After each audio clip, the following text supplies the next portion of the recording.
guys, it is your boy Speed here, and today we're going to be talking about the counters. Meta counters, in specific. I got 5 heroes here that are particularly strong in this current meta. We got Wraith King, a couple other heroes, Bounty Hunter, and so yeah, the first hero, undoubtedly, has to be Wraith King. I'm sure we've all struggled with Wraith King. This hero is frankly miserable to play against. It could be a mid-Wraith King. I just lost to one. That video might even go up on the channel. Why is this hero broken? Well, it farms way too fast, its skeletons is now part of the lifesteal, and that solved a big problem for Wraith King. When they made the skeletons part of the lifesteal, all of a sudden this hero didn't have to feel bad about taking lifesteal to lane. Because in the past, you're like, lifesteal for the laning stage, that could be nice, but I can't take it, because I need a point in my stun, and I want to max my skeletons so I can jungle. Now you can do both, and you can crit reliably, which makes it really easy to last hit, and easier to kill people and harass them too. So how do you deal with this hero? The first counter that I think is my favorite is Alchemist. Alchemist in particular is good against Wraith King for the pure fact that Wraith King can't burst Alch, number one, and Alchemist, it's a very early timing compared to Wraith King. Wraith King likes to hit this Radiance timing where no one can really man up to him long enough, right? If you try to man up to Wraith King when he has this Radiance as most heroes, you'll simply get out-sustained. But Alch doesn't care. He completely ignores that fact. Chemical Rage, a consistent stun, and armor reduction against a very low armor hero, right? Wraith King is just a low armor hero. He also doesn't typically build armor until later on, right? Until he maybe gets an Assault Cuirass. It's just a hard counter. It works extremely well. You can put a lot of pressure. You can even gank him when you get your Radiance or whatever build you decide to go on Alch. You can even go the Battle Fury into like Shadow Blade, make some plays with that. Battle Fury with like AC is good against him as well. So all in all, you can pick up a lot of early items and stop him. Next up is Underlord. Underlord has to be talked about against Wraith King. The reason why this hero has to be talked about is because number one, the laning stage is very, very easy. You're going to get free farm as Underlord against Wraith King. It's as simple as that, right? So that's nice.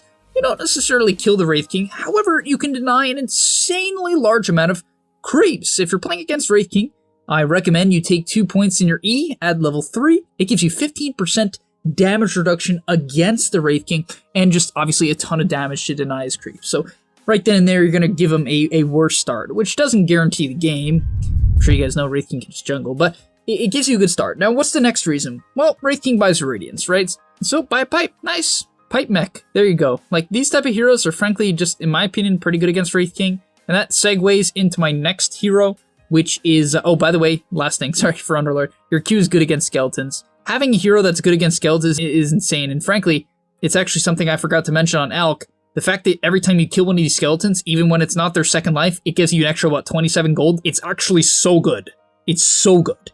But yeah, let's move on to Timber. Same thing with Timber. Really, he fulfills the same qualities as Alch and Underlord. Lane shove, he can sustain, which is very important. You could see kind of the common trend here against Wraith King. Sustain heroes are good, and Timber is more of a kill hero. So if the Wraith King is dumb enough to stay in the lane, you just kill him over and over and over again, right? You dive him under his tower, he can't do anything about it. Once you hit level 6, even when you hit level 5, I recommend you pick up an Oov early into the game.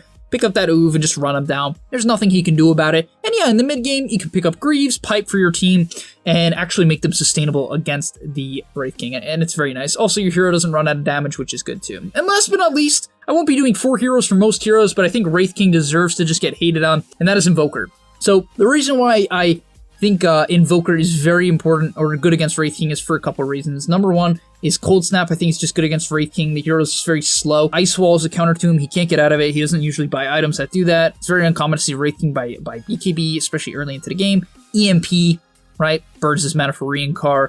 So basically, you're a big kite machine for Wraith King. That's great. Invoker counters a lot of carries for that reason. Typically the non-Elu heroes, Invoker is particularly good against. And then the second thing is Alacrity. Yeah, so Alacrity allows heroes that don't have sustained damage, or like carries that might lack a little bit of damage against the Wraith King, to be able to kill him no problem. All of a sudden, that issue just completely goes away. Drop a Cold Snap, drop an Alacrity, and your carry can go to town. Next up, let's get into Ricky. So Ricky is, yeah, a hero that's doing very well right now. The hero's doing incredibly well right now. I think the reason for that was a couple of the various buffs they gave to him. Also, I feel like with like Sven going out the meta, heroes like Ricky are a little bit better. You know what I mean? Like, it's not that farming is bad this patch. The map didn't change. Not much really changed in that regard, which I feel like they'll do soon, hopefully. I don't know, maybe that won't actually happen. But all in all, what we can say is that Ricky is doing well. His win rate's about 53% right now, and I would say he's a meta hero that just stomps pups. So let's get into it. First hero is Underlord. I'm not going to say a lot because it's the same reasons he counters Wraith King. Well, kind of. There's a couple more. So obviously the Ores is good against Ricky. You know, being able to buy Greaves and, you know, even a Force Staff for your team is quite good. But I'm a huge fan of Atos against Ricky. Reason being is the Underlord Pit of Malice is one of the best spells in the game against Ricky.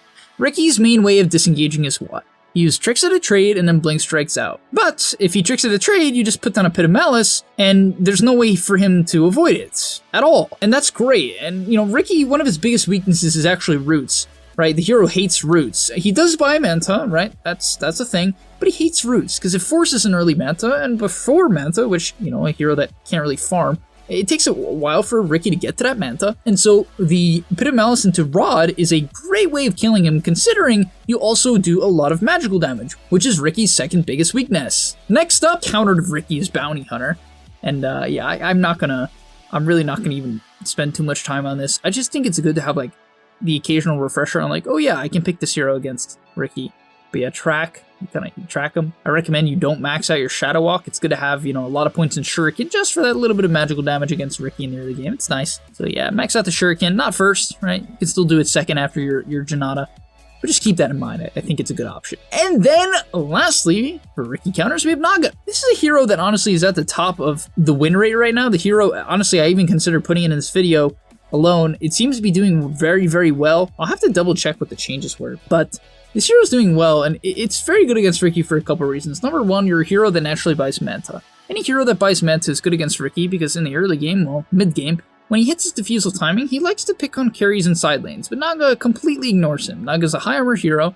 She has illusions to tank Tricks at a Trade, and a Manta to dispel, you know, defusal slow. Also, what did we talk about with roots? She has a root, one of the longest roots in the game. It's a menace to Ricky. It's really, really tough for him to deal with. Also, even your ulti is good setup for Ricky. For instance, the Jakiro combo against Ricky is good. Disruptor combo is absolutely insane against Ricky. If you don't know what I mean, use Song of the Siren, you set up an Ice Path or a Disruptor Ultimate, Static Storm into Kinetic Field or vice versa, and it's incredibly good against Ricky. So I think those combos in particular are very good counters to these heroes. Next up, we got Puck, the Buck. And yeah, so counters to him are Nyx Assassin. This is probably my favorite. This hero is brutal for Puck. It is brutal. Like, Spike Carapace is just Puck's... Puck has nightmares. When Puck goes to bed, he doesn't dream. He has nightmares about Nyx's, you know, Spike Carapace. He just does. But yeah, all in all, not only is Spike Carapace just horrible for Puck, Puck is a high-end hero, so Mana Burn just destroys him. And on top of that, you know, even just the ability to scout out a Puck with Vendetta and then do, like, what, 400 damage to him is so good against a squishy hero like Puck. And you know, in the early game, if Puck gets gone on, obviously his reaction is to disengage with his spells, but you go on him, then you pop Carapace, and all of a sudden Puck's like, I can't really do that. So, yeah.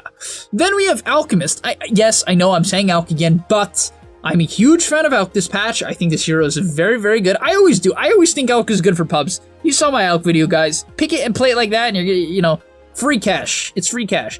But on top of that, Alch is good against Puck. Not necessarily because I would say Alch directly counters Puck. I'd say it's just more so the playstyle that works in my opinion. Which is, you know, Alch doesn't really die to Puck in lane unless the Puck player's very, very competent. Like, let's say the Puck is Henry Dota, you know what I mean? Like, you know, Henry Dota, you know, he's going to make the outplay every single time. But other than that, you know, the Alch is going to get farmed. He's going to hit his levels. He's going to get super, super farmed. He's just going to outscale the Puck. And a lot of Puck players, what they do is that they don't really shove waves enough, which is what you should be doing in this hero all the time. Instead, they gank a ton in side lanes, and then the Alch gets free farm, you know how that goes. You know how that goes. On top of that, Alch can buy pretty good items against Puck. Abyssal is a really good item against Puck. I mean, for obvious reasons, and, you know, the fact that Alch buys it early a lot of games is super nice, so I honestly believe that's a big deal. Like, one of the biggest deals. Next up, we have Ricky. Yes, the hero we just talked about countering as a counter to Puck. To be honest, this one can go both ways. Dream Coil is incredibly good against Ricky as it disables Tricks at a Trade. It also disables Blink Strike. However, in pubs, who usually gets to jump? It's going to be Ricky. Why? Because people don't put down enough sentries. They don't put down enough vision. And so Ricky gets the jump, right? And when Ricky gets the jump against Puck, it's like hockey. I'm not going to try to run with that joke, but you get the point, right? Next up is Sand King. Sand King is doing well. Can you believe it? This hero actually feels good. Now that Epicenter is a usable spell, I feel like Sand King's just a menace. I mean, the pure fact that you can't cancel it anymore is such a big... Like, it really, really is. In the past, the fact that you couldn't fake Epicenter to scare people, or, you know, you had to make sure there wasn't a single spell that could cancel it, was insane. Like, it was so backwards. Sand King was so backwards. You're some frontliner, right? You want to be a frontliner, and yet you have a channeled spell. It's like having Fiend's Grip and having the frontline. Like, how is that going to work? It's not... How is it? I wonder what would happen if Sand King just got Fiend's Grip as his new ultimate. You know what I mean? Like, would he ever get it off? Combos, Sandstorm with a Fiend's Grip, you know? Invis with Fiend's Grip. Woo! But here's a couple counters. So the first one is Animage. He's a very standard counter to Sand King, but I think it's good. Maybe people don't know about this. The reason being is you can reflect his stun in the laning stage. You also get magic resist in the laning stage. You have disengage, right? If he ever tries to go on you in Epi, you can easily get out of it. And Mana Bird is incredibly good against Sand King. Sand King's biggest weakness is definitely like his level 1. It's so bad. You can take Caustic on Sand King and it can be pretty good against AM, but if AM trades, like, what you want to do here is, let's say you're playing against the Sand King. You want to really make sure that your support runs at this guy at level 1. Like, you really, really, really want to run at him level 1. Make sure you bring a Sentry in case he takes Sandstorm, and just, like, book it at this guy. Like, it is crucial to just book it at this guy.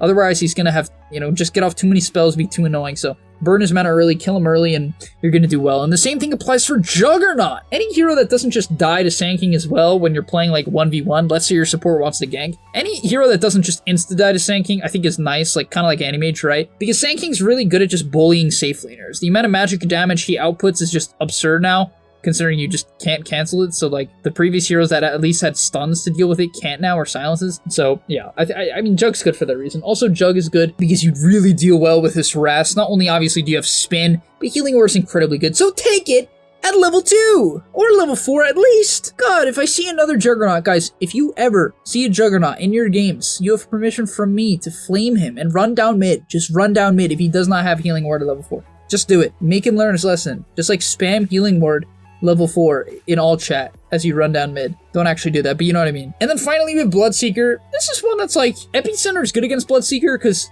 Bloodseeker's a high armor hero and he resists it, obviously, but at the same time, I think Rupture's incredibly good against Sand King. Sand King relies on, you know, kiting in and out in fights, and you can't really do this against Bloodseeker. Also, I think the fact that your W puts him in a weird spot with Sandstorm, right? You put the W on top of the Sandstorm, and it makes Sand King awkward. Do you walk out of the Sandstorm, or do you tank the Bloodrite? And Sandstorm is a much longer cooldown than Bloodrite, so you can sort of just casually throw them out. So yeah, I'm a huge fan of that interaction. And finally, for heroes that you need to learn to counter is the meta hero Bounty Hunter. This hero is currently destroying in pubs. He's doing very well. And yeah, first counter is Chaos Knight. So, Chaos Knight. Well, okay, let's talk about what Bounty Hunter's strengths are. So his first strength is his ability to run around and not die, okay? The worst thing that you can do against Bounty Hunter is chase him around and let him waste your time. So, why is CK good against that? Well, you have 2 disables. Yep. Kind of, you know, the W is sort of a disable. You get what I'm saying, right? It helps you engage. And that's like a big deal. It really is. It really is. Like, being able to track down a bounty hunter and not make your team waste a ton of time is priceless. It actually is, you know, there's a price. You have to pick CK, but you get the point, right? Also, you do have a way to purge track. However, it is Phantasm, which is a long cooldown, but in fights, it can be practical, you know, because when you want to initiate, you don't want to let people see you coming, so being able to purge it is good. It gives you that opportunity, which, I mean, it has its upsides, but the biggest benefit here is that, you know, you don't get harassed too hard. That's the number 1, right? You have sustain in the lane, and then on top of that, you have the disables. Next up is Abaddon. You know, the main thing is Bounty Hunter in lane is harass, so you can pick Abaddon as a 5. Yep, Abaddon as a 5. You max your shield, obviously. So you deal completely well with Bounty Hunter's harass in the lane, you completely negate it, and on top of that, you purge track. That's about it. Then, and last but not least, is Clockwork. So for Clockwork, it's the same thing as CK, really. The fact that you can lock this hero down and actually solo kill him in many scenarios is incredibly valuable.